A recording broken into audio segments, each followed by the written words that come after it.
Hello student, school mathematics में आपका स्वागत है। अगला टॉपिक है यूक्लिड विभाजन एल्गोरिथ्म। यूक्लिड विभाजन एल्गोरिथ्म क्या होता है? किसी दो धनात्मक पूर्णांक संख्याओं का एचसीएफ अर्थात महत्तम समापवर्तक ज्ञात करने की प्रक्रिया ही यूक्लिड विभाजन एल्गोरिथ्म कहलाती है। अर्थात यूक्लिड विभाजन एल्गोरिथ्म विधि का प्रयोग करके हम दो धन पूर्णांक संख्याओं का एचसीएफ ज्ञात करते हैं। स्टूडेंट, दो धन पूर्णांक संख्याओं का एचसीएफ ज्ञात करने के लिए कुछ वर्किंग रूल है।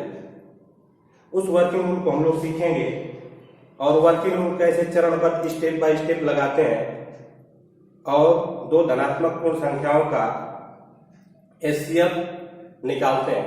तो आइए वर्किंग रूल देखते हैं। यूक्लिड विभाजन एल्गोरिथ्म का प्रयोग करके दो धनात्मक पूर्णांक ए तथा बी का एचसीएफ अर्थात महत्तम समापवर्तक ज्ञात करने की कार्य विधि, जहां ए ग्रेटर देन बी है, जहां ए ग्रेटर देन बी है, ए बड़ा है बी से। तो यहां चरण एक में स्टूडेंट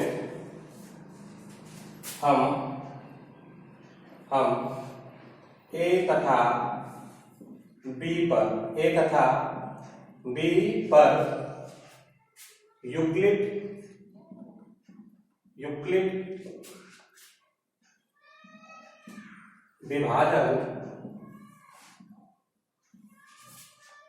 यूक्लिड विभाजन प्रमेय, हम ए तथा बी पर यूक्लिड विभाजन प्रमेय का प्रयोग करेंगे। कैसे करते हैं बच्चों? जहां ए ग्रेटर देन बी है, जहां ए ग्रेटर है बी से। तो स्टूडेंट, ए और बी पर ए के लिए हम किस तरह से यूक्लिड प्रमेय लगाते हैं, ये पिछले वीडियो में इसकी चर्चा हमने किया था। आइए एक बार देखते हैं कैसे लगाना है। यहाँ ए बड़ा है और बी छोटा है। बड़ी संख्या ए में छोटी संख्या बी की हम क्या करते हैं? भाग करते हैं। तो यहाँ भाग करेंगे बच्चों ए और ये बी। ए में बी की जब भाग करेंगे तो मान लीजिए कि भागफल गया क्यू बार और शेषफल आपको मिल गया आर, और इसका नाम है बच्चों भाज्य। बी है भाजक, क्यू को हम कहेंगे भागफल, और आर को क्या बोलेंगे? शेषफल।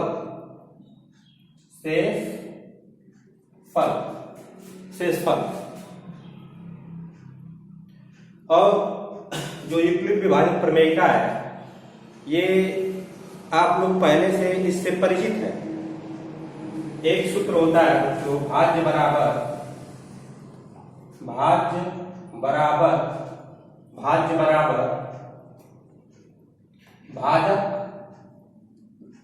भाजक गुणे भागफल प्लस शेष। इसका प्रयोग कर दीजिए। तो इसका प्रयोग यदि हम करेंगे तो भाज्य की जगह क्या मिलेगा?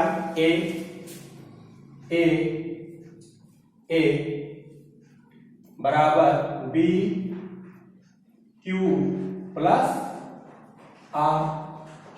ये देखिए ए बराबर बी क्यू प्लस आर। तो यूक्लिड विभाजन प्रमेयिका का प्रयोग करके हम ए को लिख सकते हैं ए बराबर बी क्यू प्लस आर, ए बराबर बी क्यू प्लस आर। और बच्चों एक बात हमको पता है कि जहां आर की जो वैल्यू होती है वह 0 से बड़ी होती है और बी से क्या होती है, छोटी होती है।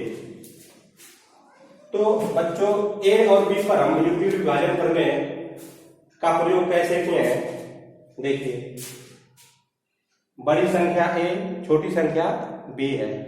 ए में हमने बी की क्या किया, भाग किया। जब भाग किया तो स्टूडेंट भागफल मान लीजिए कि क्यू आ गया और शेषफल आर आ गया। और भाज्य भाजक भागफल प्लस शेष में जो रिलेशन होता है, ये रिलेशन होता है, ये संबंध होता है, भाज्य बराबर भाजक पूरे भागफल प्लस शेष का रिलेशन, ये रिलेशन है इसमें। तो भाज्य की जगह हम लिख देंगे ए, भाजक की जगह लिख देंगे बी, और भागफल की जगह लिख देंगे क्यू, और शेषफल की जगह लिख देंगे आर। तो हम ए को यूक्लिड प्रमेय की सहायता से बच्चों लिख दिए, ए बराबर बी क्यू प्लस आर। अर्थात ए और बी पर बच्चों जैसे यूक्लिड प्रमेय प्रयोग करने के लिए कहा जाएगा तो आप ऐसे यूक्लिड प्रमेय का प्रयोग कर लेंगे रफ कार्य में और यहां लिख देंगे, हमने कर दिया है। ठीक, ए और बी पर यूक्लिड प्रमेय का प्रयोग करने के बाद हमको ये मिला। देखिए अब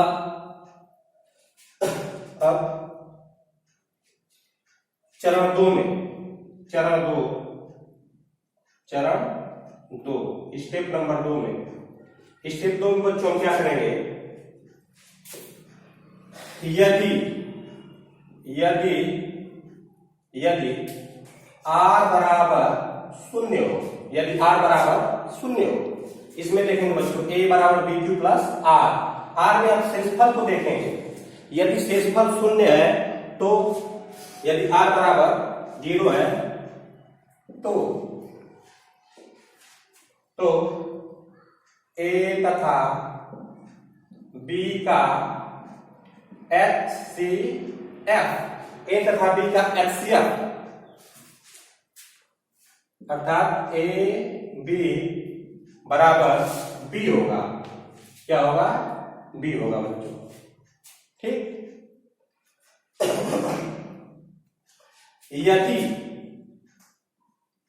यदि आर नॉट इक्वल 0, यदि आर नॉट इक्वल 0 मतलब शेषफल 0 नहीं है तो ए तथा बी तो बी और आर पर, देखिए बी और आर पर यदि शेषफल आर नॉट इक्वल 0 है तो बी तथा आर पर यूक्लिड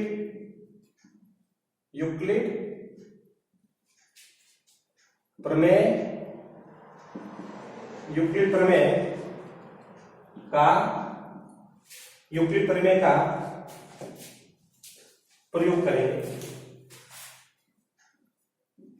प्रयोग करेंगे। ठीक, स्टेप को समझ लीजिए बच्चों।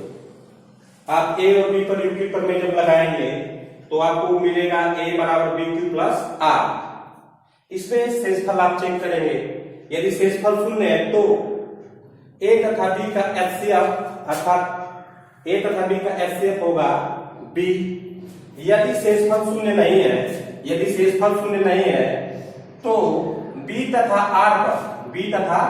आर पर यूक्लिड प्रमेय का प्रयोग करेंगे। अब बच्चों बी तथा आर पर यूक्लिड प्रमेय का प्रयोग करेंगे कैसे, देखिए जैसे हम ए और बी पर यूक्लिड प्रमेय का प्रयोग किए हैं वैसे ही बी और आर पर यूक्लिड प्रमेय का क्या करेंगे, प्रयोग करेंगे। स्टेप नंबर 3 में प्रयोग करेंगे तो हमें मिलेगा, हमें मिलेगा तो हमें प्राप्त होगा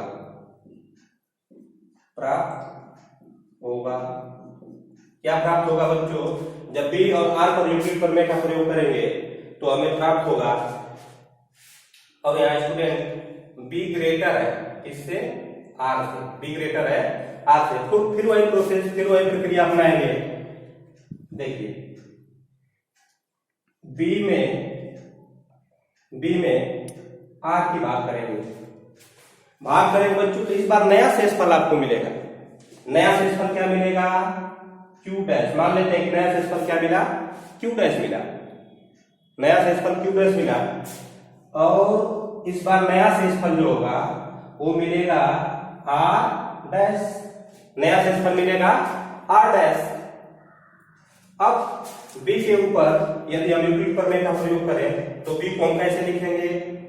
देखिए बी बराबर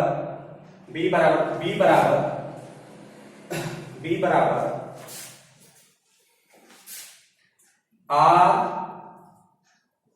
Q dash plus R dash, ये मिलेगा आपको। अब चरण 3 में देखिए, चरण 3 में क्या होगा बच्चों? अब इस पर विचार कीजिए, यदि बी बराबर R Q dash plus R dash, चरण 3 में यदि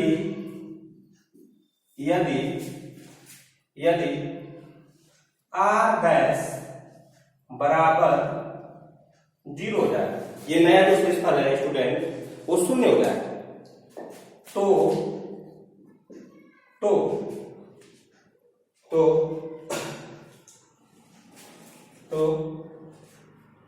एचसीएफ ए बी, यानी ए बी का जो एचसीएफ होगा वो मिलेगा, ए बी का एचसीएफ बराबर एचसीएफ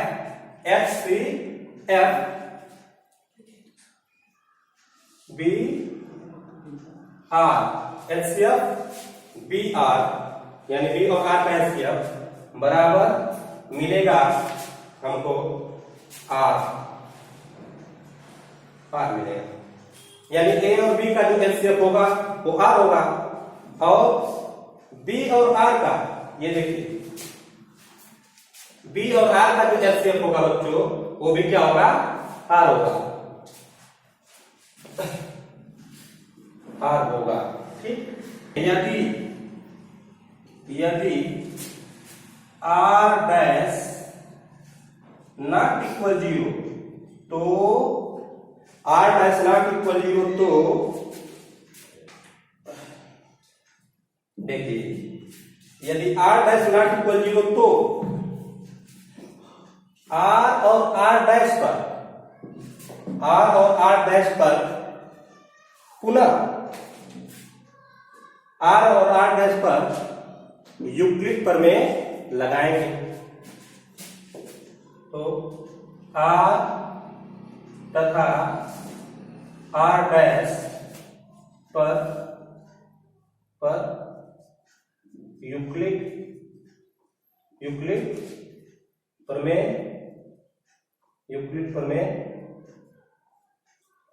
लगाएंगे,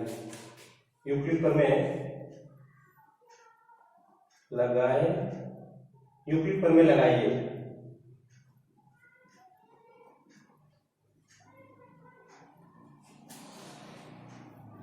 यूक्लिड प्रमेय का प्रयोग कीजिए।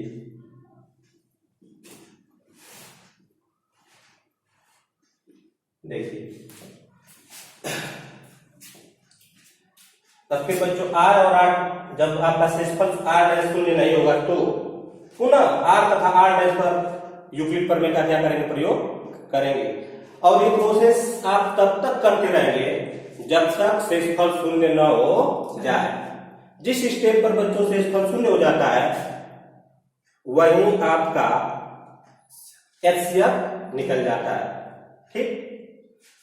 तो एक बार मैं फिर से इसको दोहरा देता हूं। देखिए, हम ए तथा बी पर यूक्लिड विभाजन प्रमेय का प्रयोग करेंगे, जहां ए ग्रेटर है बी से। ए और बी पर बच्चों यूक्लिड प्रमेय का प्रयोग कैसे करते हैं? देखिए, बड़ी संख्या ए है, छोटी संख्या बी है, बड़ी संख्या ए में छोटी संख्या बी की क्या करते हैं? भाग करते हैं। भाग करने के बाद मान लीजिए बच्चों, भाग करने को मान लीजिए कि आपका भागफल कितना आया? क्यू आ गया। भाग करने का भागफल क्यू आ गया, और मान लीजिए कि शेषफल आ गया आर। ये से हम देखिए, ये रिलेशन देखिए, भाज्य बराबर भाजक गुणे भागफल प्लस शेष।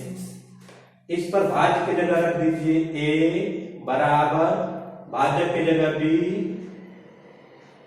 भागफल की जगह क्यू प्लस शेषफल की जगह आर। तो बच्चों ए और बी के ऊपर जब हम यूक्लिड प्रमेय लगाते हैं तो हमको ये मिलता है ए बराबर बी क्यू प्लस आर। ये देखिए, अर्थात ए को हम एक खास तरीके से लिखते हैं, जो ए है उसको हम एक विशेष तरीके से लिखते हैं। देखिए, ए बराबर बी क्यू प्लस आर। यहाँ आपको ये मिलेगा। जब ए और बी पर यूक्लिड प्रमेय का प्रयोग करेंगे तो आपको ये प्राप्त हो जाएगा, जहां आर की वैल्यू 0 से बड़ी और बी से छोटी होती है। अब स्टेप 2 में देखिए, चरण 2 में देखिए, अब ये बच्चों आपको मिल जाएगा, जिसमें आप शेषफल देखेंगे, आर को चेक करेंगे कि क्या आर 0 है कि आर 0 नहीं है। यदि आर 0 है, यदि आर 0 है तो ए और बी का महत्तम समापवर्तक बी आ जाएगा। ये देखिए बी। यदि आर 0 हो जाता है, यदि आर 0 है तो ए तथा बी का एचसीएफ क्या होगा? बी होगा, बी होगा। और बी होगा बच्चों, तो यहां से ये जितना स्टेप लिखे अब लिखने की जरूरत नहीं है, आपका स्टेप क्या हो गया? मिल गया। यदि शेषफल शून्य नहीं है, आर नॉट इक्वल 0, तो शेषफल 0 नहीं है तो बी और आर पर यूक्लिड प्रमेय का प्रयोग करेंगे। यूक्लिड प्रमेय का बी और आर पर प्रयोग करेंगे। देखिए इधर बी और आर पर कैसे प्रयोग करेंगे? बी बड़ा है, आर क्या है? छोटा है। बी में आर की क्या करेंगे? भाग कर देंगे। अब नया शेषफल मिलेगा, वो क्या है?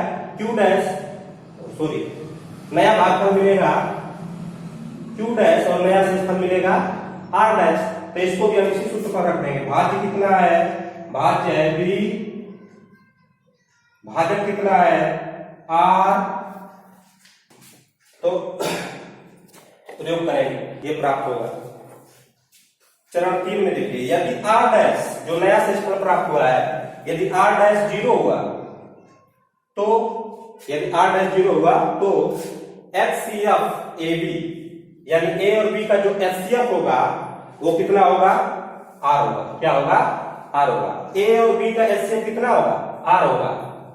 यदि शेषफल शून्य हो जाए, आर डैश शेषफल शून्य हो जाए, तो ए और बी का एचसीएफ क्या होगा? आर होगा। और यही आर बी और आर का भी एचसीएफ होगा। अर्थात स्टूडेंट कहने का मतलब है कि यदि कोई संख्या किसी और संख्या की महत्तम समापवर्तक है तो वही संख्या दूसरी संख्या की भी महत्तम समापवर्तक हो सकती है। जैसे यहां देखिए, ए और बी का महत्तम समापवर्तक आर है और बी और आर का भी महत्तम समापवर्तक क्या है? आर है, आर होगा। यदि आर डैश नॉट इक्वल 0, अर्थात ये शेषफल शून्य नहीं है, तो आर तथा आर डैश पर यूक्लिड प्रमेय का प्रयोग कीजिए। पुनः रिपीट करिए, पुनः। तो ये तब तक प्रयोग करते रहेंगे स्टूडेंट जब तक कि शेषफल शून्य न हो जाए। तो ये रहा बच्चों वर्किंग रूल। अब आइए इस पर एक हम प्रश्न लगाते हैं और समझते हैं। तो स्टूडेंट एक प्रश्न है, 455 और 42 का एचसीएफ यूक्लिड विभाजन एल्गोरिथ्म का प्रयोग करके ज्ञात कीजिए। तो चलिए एक सवाल देखते हैं इस पर। हल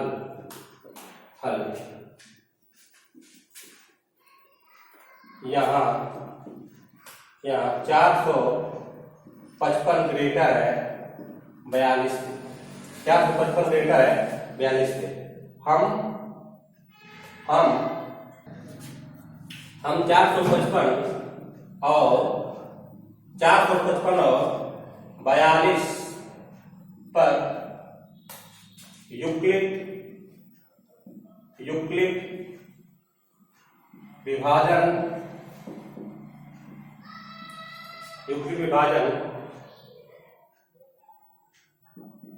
प्रमेयिका यूक्लिड विभाजन प्रमेय का प्रयोग करने पर हम 455 और 42 पर यूक्लिड विभाजन प्रमेय का प्रयोग करेंगे। चलिए इसका प्रयोग करते हैं। तो स्टूडेंट हम बताएंगे कि ए और बी पर कैसे यूक्लिड प्रमेय का प्रयोग करते हैं। तो इधर भाग देना पड़ेगा हमको। 455 में 455 में 42 की भाग लगा दीजिए। रफ कार्य में करते हैं बच्चों। तो 42 से कम 42, 5 में से 2 घटाइए, 3, 4 में 4 0, 5 उतर जाएगा। 35 जो है बच्चों 42 से छोटा है, यहाँ 0 लगा देंगे। अब देखिए ये क्या है, भाज्य, ये क्या है भाजक, ये क्या है भागफल, ये बच्चों शेषफल, शेष है। इसको हम कैसे लिखेंगे, भाज्य बराबर भाजक गुणे भागफल प्लस शेष। भाज्य कितना हमारे पास है 455 बराबर भाजक कितना है 42 गुणे भागफल 10 प्लस शेष 35।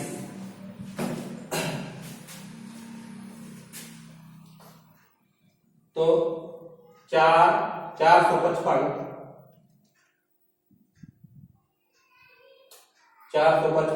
बराबर 42 गुणे 10 प्लस 35 हमें प्राप्त हुआ। 455 और 42 पर यूक्लिड विभाजन प्रमेय का प्रयोग करने पर हमें प्राप्त हुआ 455 बराबर 42 गुणे 10 प्लस 35। ठीक, अब यहां लिखेंगे बच्चों, चूंकि शेषफल कितना है 35 है, शेषफल 35 है, शेषफल 35 है, शून्य नहीं है। तो हम बताए थे कि यदि शेषफल शून्य को छोड़कर कोई भी धनात्मक पूर्णांक आता है तो पुनः शेषफल 35 है। पुनः हम 42 और 35 पर क्या करेंगे बच्चों, यूक्लिड प्रमेय का प्रयोग करेंगे। शेषफल 35 है, इसलिए हम 42 और 35 पर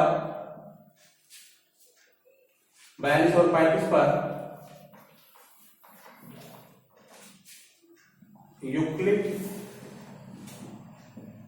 प्रमेय का प्रयोग करेंगे। यूक्लिड प्रमेय का प्रयोग करेंगे जहां इसमें से देखिए 42 बड़ा है 35 से, तो बच्चों हम क्या करेंगे, 42 में 35 की क्या करेंगे, भाग लगा देंगे। आइए देखिए इधर 42 35 की भाग कर दीजिए। 35 से कम 35 एक बार भाग जाएगी, 12 में से 5 जा 7, 12 में से 5 जा 7, 3 में से 3 जा 0। अब पुनः बच्चों इसको हम कैसे लिखेंगे, देखिए ये क्या है भाज्य है, ये क्या है भागफल, सॉरी ये भाज्य है, ये भाजक, ये भागफल और ये शेषफल हुआ। तो हम लिखेंगे भाज्य बराबर भाजक गुणे भागफल प्लस शेष। 42 बराबर भाजक की जगह 35 गुणे भागफल की जगह 1 प्लस शेषफल की जगह 7। तो हमें प्राप्त होता है यूक्लिड प्रमेय लगाने पर हमें प्राप्त होता है क्या? 42 बराबर 35 गुणे 1 प्लस 7, क्योंकि यहाँ शेषफल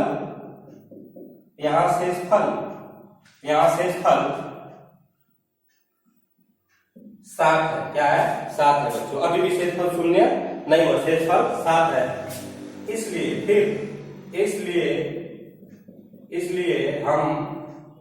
इसलिए हम 35 और 7 पर देखें, 35 और 7 पर। इसलिए हम 35 और 7 पर यूक्लिड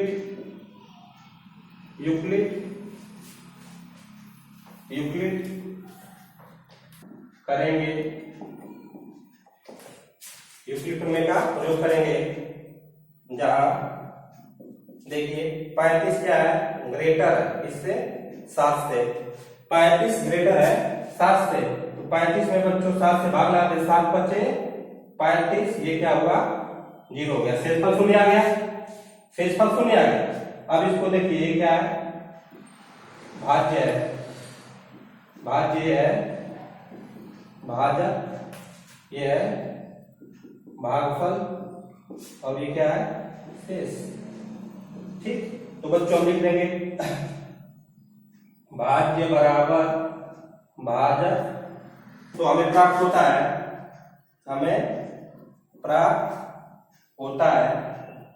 क्या प्राप्त होता है? 35 बराबर 7 गुणे 5 प्लस 0।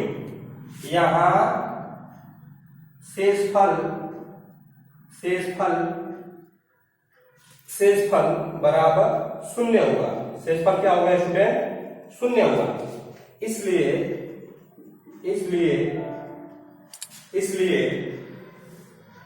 455 तथा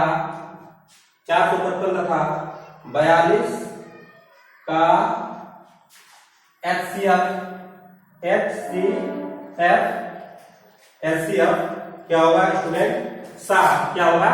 ये 7 होगा, 7। स्टूडेंट सभी आप भूल के 5 मत लिखिएगा, 7 होगा। ठीक, क्योंकि भाजक ही एचसीएफ होता है, भागफल एचसीएफ नहीं होता है, ये भूल नहीं करेंगे। तो बच्चों हमें उम्मीद है कि ये प्रश्न आपको समझ में आया होगा। तो इसका एचसीएफ विभाजन एल्गोरिथम का प्रयोग करके ज्ञात कीजिए। यहाँ 455 ग्रेटर है 42 से, हम 455 और 42 पर यूक्लिड विभाजन प्रमेय का प्रयोग करेंगे। स्टूडेंट अभी हमने आपको बताया कि यूक्लिड विभाजन प्रमेय का प्रयोग कैसे करते हैं। यूक्लिड विभाजन प्रमेय का प्रयोग करने पर हमें ये डेटा प्राप्त हो रही है। 455 बराबर 42 गुणे 10 प्लस 35। 455 और 42 पर यूक्लिड प्रमेय का प्रयोग करने पर हमें प्राप्त हुआ 455 बराबर 42 गुणे 10 प्लस 35। यहाँ पर स्टूडेंट हम शेषफल चेक करते हैं। यदि शेषफल 0 होता, यदि मान लीजिए शेषफल 0 होता, तो ये 42 ही आपका एचसीएफ हो जाता, लेकिन यहाँ शेषफल 0 नहीं है, 35 है। इसलिए हम 42 और 35 पर यूक्लिड प्रमेय का प्रयोग करेंगे। जहां 42 ग्रेटर है 35 से। 42 और 35 पर बच्चों जैसे ही हम यूक्लिड प्रमेय का प्रयोग करेंगे तो हमें ये डेटा प्राप्त हो जाता है 42 बराबर 35 गुणे 1 प्लस 7। फिर देखिए बच्चों फिर यहाँ 7 आ गया, 0 नहीं आया, संयोग से यहाँ 0 आ जाता तो ये 35 ही यहाँ 0 आ जाता तो ये 35 जो है यही इसका महत्तम समापवर्तक हो जाता, लेकिन यहाँ 0 नहीं है, 7 है। तब हम 35 और 60 पर पुनः यूक्लिड प्रमेय का प्रयोग करेंगे, जहां 35 ग्रेटर है 7 से। 35 और 60 पर यूक्लिड प्रमेय का प्रयोग करने पर हमें प्राप्त होता है 35 बराबर 7 गुणे 5 प्लस 0। और स्टूडेंट यहाँ शेषफल क्या हो गया 0। शेषफल जैसे ही 0 हो जाएगा स्टूडेंट तो आपका एचसीएफ हो जाएगा 7। क्या हो जाएगा 7। तो हम उम्मीद करते हैं कि बच्चों आपको ये सवाल समझ में आया होगा। आज की क्लास यहीं पर समाप्त होती है। धन्यवाद।